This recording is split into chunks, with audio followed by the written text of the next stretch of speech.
Salut les amis, salut et bienvenue dans cette nouvelle vidéo où nous allons parler des balises de liste.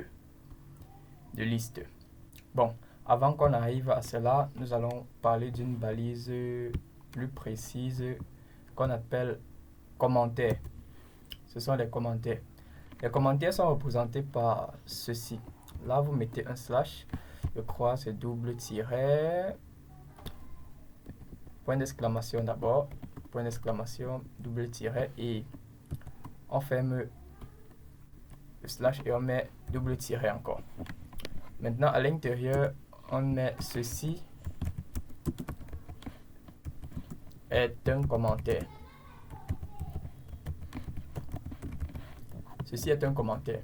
Si nous venons à exécuter, constatez que rien ne s'affiche. Rien ne s'affiche parce que là, carrément, c'est un commentaire en fait. Un commentaire, c'est quoi? Ce sont des lignes de code qui nous permettront de nous référer à notre code HTML. Pourquoi? Parce que nous serons amenés à faire des longs programmes. Du coup, il serait nécessaire qu'à chaque ligne, on dise à quoi servait telle partie, telle partie. Et c'est grâce à ces commentaires-là que nous pourrons les faire. Et maintenant, si également nous voulons mettre ce code en commentaire pour qu'il ne soit plus visible par notre navigateur, on encadre juste notre code par ce que je viens de vous montrer. Donc, voici l'ouverture. L'ouverture, c'est le chevron ouvrant, point d'exclamation, deux tirets et deux tirets, le chevron fermé. Vous constatez que le texte passe en gris. S'il vient là, j'exécute. Constatez que ma page est vierge. Du coup, tout ce qui est contenu à l'intérieur des commentaires n'est pas visible par le navigateur. Bon, si je tenais à vous informer pour ceci. Là, c'était notre première partie. On va appeler ça, nous allons peut-être mettre les balises textuelles. Balises textuelles. Maintenant, nous allons voir donc des balises de liste.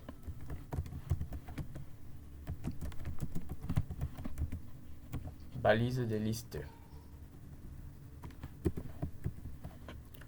Ok, on met en commentaire et nous allons parler de principales listes. Nous avons deux principales balises de type liste. Nous avons les listes ordonnées et les listes non ordonnées. Quand il parle de liste, je ne sais pas si vous voyez comme je vois. Bon, nous allons d'abord commencer par les listes ordonnées.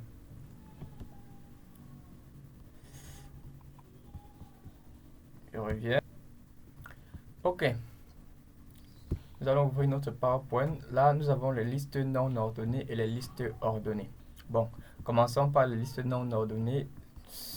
Elles sont représentées par des UL. Nous allons faire UL, une balise UL.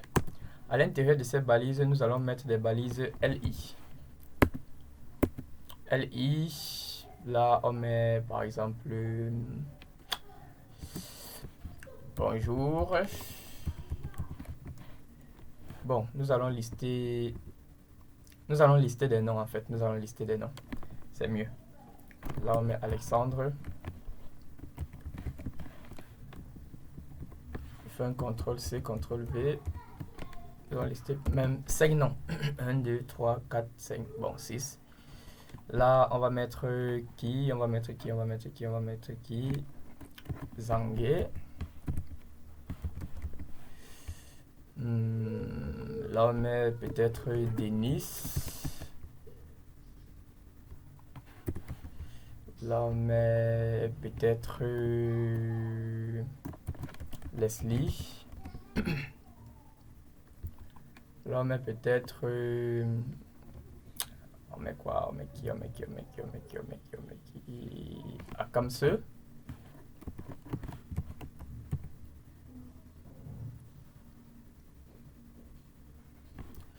Là, on met Pongoli. Ok. Là, on vient, on actualise. Qu'est-ce qu'on constate? Voilà la liste de nos noms. Alexandre, Zangué, Denis, Leslie, Akam, Ongoli. Ok. Vous constatez que les listes non ordonnées, pourquoi on appelle ça non ordonné? Parce que c'est représenté par des points.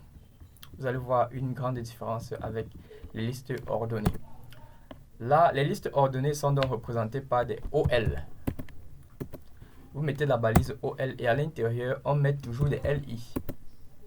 LI permettent de représenter. Là, nous allons dire... nous allons lister, par exemple... on liste quoi?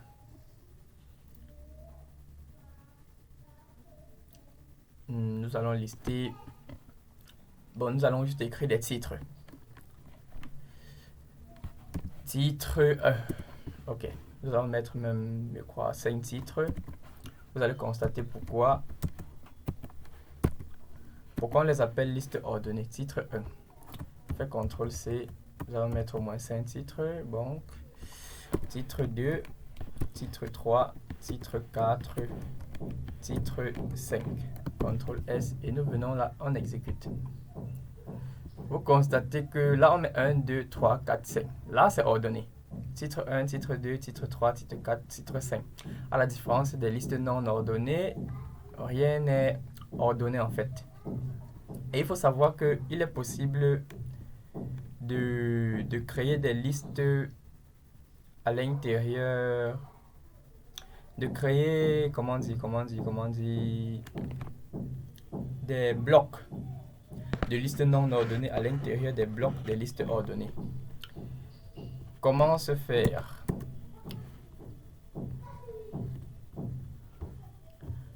Pour ce faire, nous créons d'abord une liste ordonnée OL.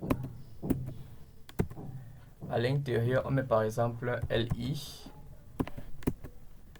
Et à l'intérieur du LI, on met par exemple un UL qui va lister les noms. Comme on vient de faire tout à l'heure, CTRL C, nous allons ajouter plusieurs noms. C'est bien d'indenter vos codes pour plus de lisibilité. Vous voyez là que UL est ouvrante, OL est ouvrant et se referme là. LI s'ouvre là et se referme là. Clic, vous voyez, il y a des points. UL s'ouvre là, se referme là. On sait, il faut bien aligner vos lignes de code. C'est très important. Maintenant, si je viens là, j'exécute. Vous allez constater, on met 1. On liste les noms. Là, si je viens, je crée un deuxième LI. LI. Et je vais copier ça. Je vais copier ce UL, CTRL C, je vais venir là, je vais mettre, et on va modifier les noms. Au lieu d'Alexandre, si on met le doyen, au lieu de Zangué, on va mettre quoi? On va mettre Sandra. Ici, on va mettre quoi? Michel. Ici, on met Michel. Ici, on met Shine. Ici, on met Franck. Ici, on met Ellie. Ok. Si on vient là, on actualise. Qu'est-ce que vous constatez? Là, si vous voulez par exemple lister des noms par ordre de classement, genre les tout premiers, voilà le nom, les deuxièmes, voilà le nom, les troisièmes, voilà le nom, ainsi de suite. Et je crois qu'il y avait aussi des attributs, je ne sais plus quel attribut on utilisait pour pouvoir représenter ça par des chiffres romains, donc grand 1, grand 2, grand 3, etc. Je vais rechercher cela et je vais vous faire part. Je crois que sur ce, nous avons tous compris. Et il est également possible de faire le chemin inverse. Donc, de mettre des listes ordonnées dans des listes non ordonnées. Par exemple, je peux venir ici et mettre Alexandre et je veux lister tous les enfants de Alexandre. Donc 1, 2, 3 par ordre. 1, 2, 3, j'utilise également ça. Je vous invite à vous exercer et à voir toutes les possibilités qu'il y a qu'offrent ces listes. UL représente les listes ordonnées, OL les listes non ordonnées. Donc je peux venir là, je fais un commentaire du genre UL représente les listes non ordonnées.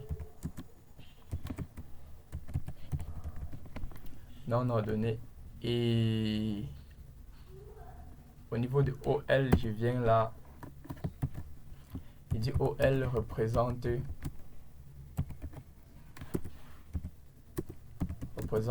les listes ordonnées. Ok. Pour mieux nous référer, là maintenant c'est juste une imprécation des listes ordonnées et des listes non ordonnées. Donc, je crois que c'est tout pour cette vidéo.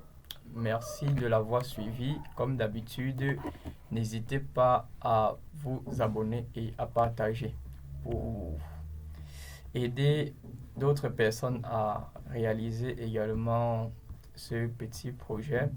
Vu qu'à la fin,